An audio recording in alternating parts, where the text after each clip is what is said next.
मैं उतना संभ्रांत नहीं हूँ और रहना भी नहीं चाहता आज के हालात में, क्योंकि गुंडों को टैकल करने के लिए थोड़ा बहुत संभ्रांतता हमें छोड़नी पड़ती है। और आज हमारा सामना गुंडों से है, मवालियों से है, जो सरकार के अंदर जनता को, देश की मालिक को धोखा दे के किसी प्रकार से बैठ गए। तो मैं सबसे पहले तो देश की जनता को, जो देश की मालिक है और जिससे गुहार लगाई थी सुप्रीम कोर्ट के 4 जजेस ने कि हम पे दबाव है, आप हमारी रक्षा करो, तो जनता ने उसकी देर में सही, सुप्रीम कोर्ट की देर में ही सही सुनवाई की। और जो जनता की अदालत है, सबसे बड़ी अदालत, उसने ये कहा कि सुप्रीम कोर्ट तुम संघर्ष करो, हम तुम्हारे साथ हैं। ये देश की जनता ने कहा। ये फैसला, मैं देश की जनता को मुबारकबाद देना चाहता हूं कि आज ये हौसले वाला फैसला देश की जनता के आश्वासन के बाद आया है, ऐसा मेरा मानना है। और मुझे ये यकीन है कि मैं इसमें गलत नहीं मान रहा हूँ, सही मान रहा हूँ, वरना ये फैसला आना इतना आसान नहीं था। देश की जनता ने अब कह दिया है सुप्रीम कोर्ट और संस्थान को, ईमानदारी से काम करो, बहादुरी से काम करो, हम तुम्हारे साथ हैं, डरने की कोई आवश्यकता नहीं है किसी से। अब इसलिए ये फैसला है। और ये फैसला क्या है, मैं उसी देश की जनता के मालिकों को उनकी आम भाषा में, उनके समझ में आने वाले तरीके से बताना चाहता हूँ। भानु जी ने सारे एक्ट बता दिए जो गैर संवैधानिक करार दिए हैं सुप्रीम कोर्ट ने। गैर संवैधानिक का मतलब क्या हुआ?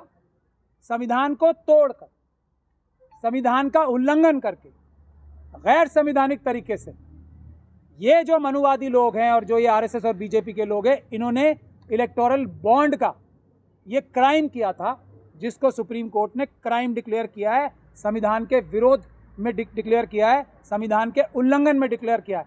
जो बाकी कानून होते हैं आईपीसी वगैरह, ये पार्लियामेंट पास करती है, संविधान तो हमारे देश की जनता ने पास किया है। तो संविधान की खिलाफत करना सबसे बड़ा अपराध होता है। तो सबसे बड़ा अपराध सुप्रीम कोर्ट ने देश की जनता के हौसला देने पर घोषित किया है। अब 2 चीज़ें बहुत महत्वपूर्ण है इसमें, जो भानु जी ने बता भी दी है, लेकिन मैं उसमें से थोड़ी सी क्लैरिफिकेशन और देना चाहता हूँ। 2 इश्यूज थे। एक इशू ये है कि जो पॉलिटिकल पार्टीज़ हैं उनको चंदा लेना भी आवश्यक है। जो लोग उन्हें चंदा देते हैं, ये सरकार ने क्या क्राइम किया वो बता रहा हूँ, उनकी आइडेंटिटी छुपानी। जो लोग अपोजिशन पार्टीज़ के, छोटी पार्टीज़ को जो चंदा देते हैं, उनकी पहचान छुपानी नितांत आवश्यक है।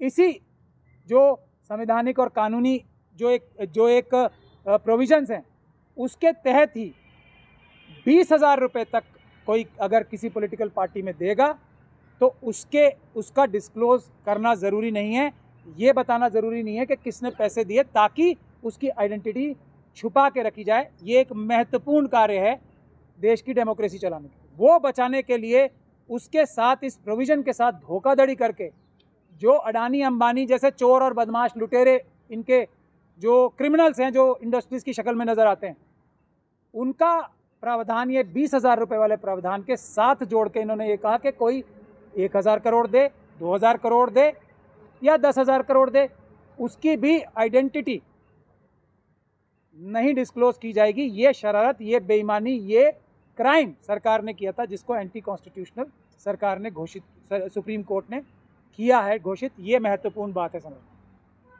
भानु जी ने टाइमलाइन भी बताई। ये सारे इलेक्टोरल बॉन्ड एसबीआई के ज़रिए ही इशू किए जाने, कोई भी कंपनी को एसबीआई में जाना।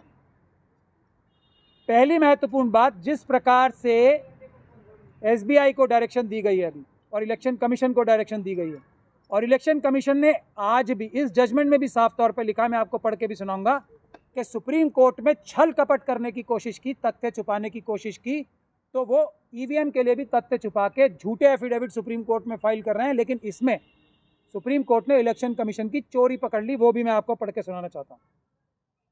ये देखिए, एक 2017-18 में जजमेंट आई थी, इंटरिम ऑर्डर जो 2019 में किया था कोर्ट ने, उसमें यह कहा था कि जो इलेक्शन कमीशन है वो जितनी भी पॉलिटिकल पार्टीज़ के जितने भी इलेक्टोरल बॉन्ड्स आए हैं उनका डेटा कलेक्ट करेगी और सुप्रीम कोर्ट को बताएगी। चुनाव आयोग के वकील ने धोखाधड़ी करके सुप्रीम कोर्ट के साथ क्या बोला, ये मैं आपको पढ़ के सुनाना हूँ। ये पेज है 149, 150। जो जजमेंट का है।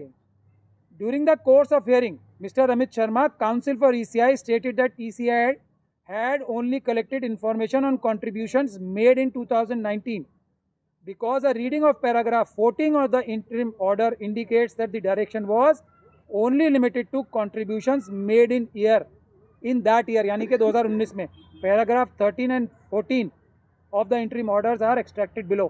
तो इलेक्शन कमीशन के वकील ने, इलेक्शन कमीशन ने सुप्रीम कोर्ट को क्या धोखा दिया कि हमने सिर्फ 2019 के कलेक्ट किए हैं, उससे पहले और बाद के नहीं किए। सुप्रीम कोर्ट ने कहा नहीं, तुम झूठ बोल रहे हो, हमने तुम्हारी चोरी पकड़ ली। और उसके बाद ये कहा है, मैं वो पैराग्राफ इसमें मैं पढ़ नहीं रहा हूँ क्योंकि देर लगेगी उसमें। Paragraph 14 of the interim order, ये 218वां पैराग्राफ है जजमेंट का, of the interim order does not limit the operation of paragraph 13, जिसमें paragraph 13 contains a direction in unequivocal terms to political parties to submit particulars of contributions received by electoral bonds to the ECI. Paragraph 14 only prescribes a timeline for submissions of particulars of contributions when window for electoral bond was open in 2019. तो ये fraud करने से supreme court के साथ election commission नहीं डर रहा है, तो ये अपराधी हैं या कौन है? ये सुप्रीम कोर्ट ने उनका अपराध पकड़ के हाईलाइट किया कि झूठ मत बोलो तुम, हमारा ऑर्डर कुछ और था, सब कुछ देने का था। तो एक तो सब कुछ देने का आदेश किया। दूसरा, अब इसमें महत्वपूर्ण बात क्या है, आप सब लोग भी तैयार हो जाइए और हम लोग भी तैयार हो रहे हैं।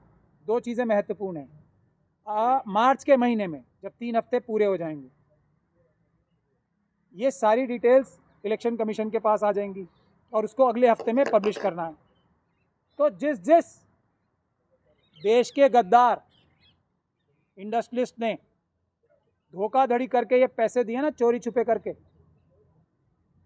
उस सब के खिलाफ क्रिमिनल केसेस करने का टाइम अब आ गया है। उन सब लोगों को जेल में भिजवाने का काम किया जाएगा, जो हवाला के माध्यम से। अभी दूसरा एस्पेक्ट और है, अब ये जो डिटेल्स बैंक के माध्यम से दी जाएंगी, ये ईडी का काम है। हम लोग ईडी का भी घेराव करेंगे कि अब तय करो कि ये अडानी की कंपनी कौन थी, फ्रंट कंपनी कौन थी, और किसने भारतीय जनता पार्टी को 90% पैसे क्यों दिए हैं।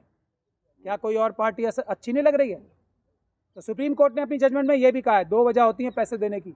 एक होती है किसी पॉलिटिकल आइडियोलॉजी से लगाव, और दूसरा होता है चोरी, कि ये पॉलिटिकल पार्टी क्योंकि जीत रही है या हमारे फ्रॉड करने में मदद करेगी, इसलिए हम इसको पैसे से भर दें ताकि ये गलत या सही येन केन प्रकारेण फ्रॉड, धोखाधड़ी, चीटिंग करके सत्ता में आए और देश को लूट के हमें पैसा दे दे। 2 तरीके सुप्रीम कोर्ट में आम आदमी की भाषा में बता रहा हूँ।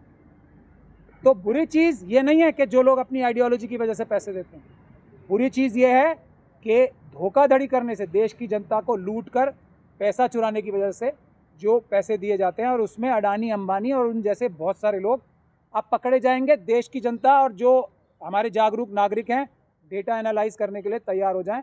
इस काम पे हमने फ़ौरन लग जाना है, और एक बीजेपी और आरएसएस के व्यक्ति को जिसने इलेक्टोरल बॉन्ड के माध्यम से और दूसरे माध्यमों से चोरी की है, ऐसे लोगों से फ़ायदे उठाए हैं, उनको पकड़ के जेल में भिजवाने की कार्रवाई हम करेंगे। या दूसरी बात यह है कि ये तो हो गई सिर्फ जो बातें नज़र आ रही हैं इलेक्टोरल बॉन्ड के थ्रू। एक बड़ी मुहिम देश में इस बात की भी चलनी चाहिए, कौन कौन से आरएसएस के व्यक्ति ने अपना पैसा पिछले कुछ सालों में, 10 सालों में बढ़ाया है बीजेपी के, उसके लिए भी हम जनता से आह्वान करते हैं। एक बात जो और निकल के आ रही है, जिस प्रकार से इलेक्शन कमीशन धोखा कर रहा है सुप्रीम कोर्ट से, और जैसे सुप्रीम कोर्ट ने ये अपराध घोषित किया है, संविधान के खिलाफ अपराध घोषित किया है इलेक्टोरल बॉन्ड्स को, उसी तरीके से ईवीएम भी भारत के संविधान के खिलाफ, भारत की जनता के खिलाफ और भारत के कानून के खिलाफ, जो अभी पार्लियामेंट का कानून है उसके खिलाफ एक अपराध है, धोखा है ईवीएम। तो देश की जनता को आज ये कमर कस लेनी चाहिए। आप लोगों ने सुप्रीम कोर्ट को ताकत दी तो ये जजमेंट आई है, और आप सुप्रीम कोर्ट से भी बड़ी अदालत हो, जनता की जो अदालत है, जिसने हमें अपने नौकरों को मजबूर किया है कि हम ये लड़ाई लड़ रहे हैं आपके आगे। तो आप तैयार हो जाओ। ईवीएम का भी आप लोग गुजारिश करो सुप्रीम कोर्ट से कि फैसला करो, वो भी अपराध है, वो भी गुनाह है, वो भी संविधान के खिलाफ अपराध है।